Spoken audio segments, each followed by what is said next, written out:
여러분 안녕하세요. 이비월의 유기입니다. 장소를 또 옮겨봤습니다. 여기는 나중에 제가 역시나 돈을 많이 벌면 살고 싶어하는 아파트가 되겠습니다. 발코니가 되게 좋습니다.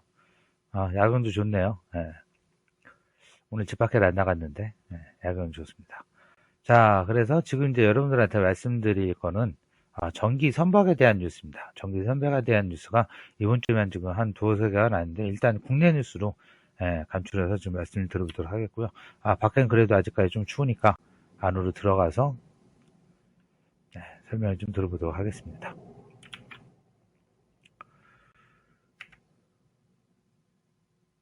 잠깐만 기다리세요. 자, 이제 두 가지 뉴스를 해서 좀 말씀을 드릴 건데요. 전기 선박에 대한 뉴스예요. 첫 번째 뉴스는 뭐냐? 자, 우리나라 에너지신문의 지금 정혜 기자님이 지금 말씀해 주셨는데, 전기 추진 선박에 대한 안전이 강화되면서 전기 추진에 대한 선박의 기준이 고시가 됐습니다. 해양수산부 이름으로 해서 고시가 됐고요. 확대를 좀 해보도록 하겠습니다. 자, 그래서 내용들을 살펴보면은 해수부가 적용 대상 선박을 대형선까지 확대했다라는 거죠. 기존의 내용들을 제가 좀 확실하게 안 살펴봐서 모르겠는데 이제 전기화가 이제 이런 마린 쪽 선박에까지 계속 확대가 되면서 대형선까지 이거를 확대 적용할 수 있는 기준을 마련했다라고 말씀을 좀 드릴 수가 있겠고요. 그래서 지금 2018년 10월에 일반 처음에 친환경 전지 추진 선박 잠정 기준을 지침 형태로 마련 운영하다가 최근에 전기 추진 선박 기준을 새로 말해서 고시를 했다라는 겁니다. 작년에 보니까 해수부 지금 공고를 찾아봤어요. 공고를 찾아봤더니 이제 입법 예고라든지 이런 부분들이 있다라고 돼 있더라고요. 그래서 일반적인 전기 추진 선박은 지금 개념도가 저런 식으로 지금 구성이 돼 있다라고 말씀드릴 수가 있겠습니다. 그래서 프로펠러 시스템 하면서 여기 안에 배터리라든지 이런 거를 운용해서 전기로 해서 가고, 그 다음에 솔라라든지 아니면은 다른 것들 쓰거나 이제 상황판 해서 모니터링 하는 그런 시스템들이 같이 있는 것 같습니다. 저도 지금 이쪽은 좀 공부를 좀 더 해야 돼요. 그래서 연료전지 타입이 있을 수도 있고, 순수하게 배터리를 사용하는 타입이 있고, 그 다음에 디젤이나 다른 걸로 활용한 발전 시스템이 들어가야겠죠. 배터리를 충전해야 되니까, 그쵸.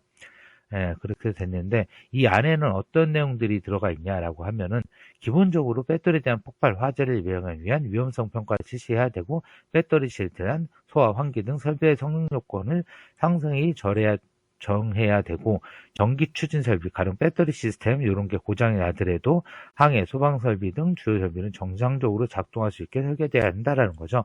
왜 그러냐 하면 배는 한번 나갔다가 못 들어오면 끝이거든요. 그쵸? 근데 여기서 추진을 못한다? 그러면은 그냥 되는 거죠. 그냥 이렇게 떠다니는 거예요. 그쵸? 비하가 돼버리는 거죠. 예. 그렇게 되겠고, 이제 아무것도 할 수가 없기 때문에 그런 부분을 방지를 해야 된다는 거예요. 그래서 가령 이런 배터리 시스템에 불이 나거나 해서 못 가게 된다라고 하면 정말 큰 문제가 아닐 수 없죠. 그렇기 때문에 배터리에 대한 폭발 화재가 전기 차량이라든지, 차량은 어쨌든 도망갈 때가 있지 않습니까? 근데 배는 한번 불나면은 그냥 바다로 빠지는 것 같은 방법이 없기 때문에 어떻게 할 수가 없죠. 구조를 할 수밖에 없고, 그쵸. 그렇기 때문에 이런 것들이 훨씬 더 안전성에 대한 부분이 강화될 수밖에 없다라는 부분이 되겠습니다. 그래서 지금은 이제 배터리 추진 선박에 대한 안전 기준만 됐지만, 지금은 앞으로는 수소 또는 연료전지, 그러니까 수소 연료전지를 사용하는 거죠. 그거에 대한 안전 기준이라든지 순차적으로 다 마련해 나가면서 다 이제 전반적인 친환경 선박으로 바뀌는, 이제 마린 쪽도 그렇죠. 마린의 기존에 있던 배들도 이제 되게 노후화가 많이 됐고, 기존에 이제 디젤 엔진 이런 거 많이 썼기 때문에 CO2 배출이 엄청납니다. 그래서 그렇기 때문에 이런 선박들에 대한 이제 개조라든지 아니면은 친환경 선박으로 바꾸는 이런 작업들이 앞으로 좀 활성화되지 않을까 생각을 합니다. 물론 보조금이라든지 이런 부분은 아직까지 모르겠는데 아마 그런 부분도 논의가 있지 않을까 생각합니다. 관련된 두 번째 뉴스는요. 제가 이제 기사님 이름을 여기 스크랩을 안 했는데 한번 보여드릴게요. 제목은 뭐냐? 수소 선박 개발에 박차가 됐다라는 거고, 국내에서 지금 현재 첫 선을 보일 수도 있을 것 같다라는 얘기입니다. 지금 울산 MBC에서 나온 거고요. 매체는 지금 울산 MBC네요. 딴 데서 좀 나왔었는데 울산 MBC 기사를 제가 스크랩했고요. 수소 선박에 대한 개발이 박차해서 연내 첫 선을 보일 수도 있을 것 같다라고 지금 하는 겁니다. 지금 여기서 소개해드리는 기업은 울산에 대한 향토 기업이에요.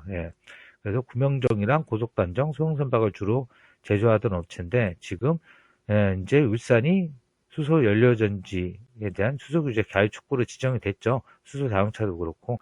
그래서 이제 요거가 되자마자 수소 연료전지에 대한 선박 개발에 뛰어들었다라고 해서 왜 그동안은 이런 게 없어서 개발 자체가 불가능했는데 특허 조정으로 해서 실증 사업이 가능했기 때문에 이런 부분 설계까지 다 마치고 실제적으로 국내 지금 연내에 출시하도록 지금 열심히 개발을 하고 있다라는 얘기입니다. 하지만 우리나라 같은 경우에는 특정 그 해안 지역에서나 이제 그런데 안 가면 이제 배를 볼 수가 없죠. 그런데 이제 우리나라보다 상대적으로 이제 바다가 좀 큰 데라든지 이런 데는 뭐 보통 묘하나 이런 데 보시면 아실 거 아니에요. 요트라든지 선박 이런 부분들이 되게 많이 있기 때문에 그런 거에 대한 수요, 바꾸는 수요, 아니면 신규에 대한 수요, 아니면은 그쪽 정부 차원에서의 규제 이런 것들이 점점점 이런 친환경 선박들의 비즈니스 케이스를 좀 밝게 하고 있지 않나라고 생각이 드는 케이스가 된다라고 말씀드릴 수가 있겠습니다. 자, 그래서 친환경 선박에 대한 얘기들은 되게 간단하지만 이렇게 좀 마무리 짓도록 하겠고요. 앞으로도 관련 소식 계속 나오면 전달해 드릴 수 있도록 하겠습니다. 자, 그럼 저희 집 조금 더 둘러보시고 천천히 놀다 가시기 바랍니다. 감사합니다.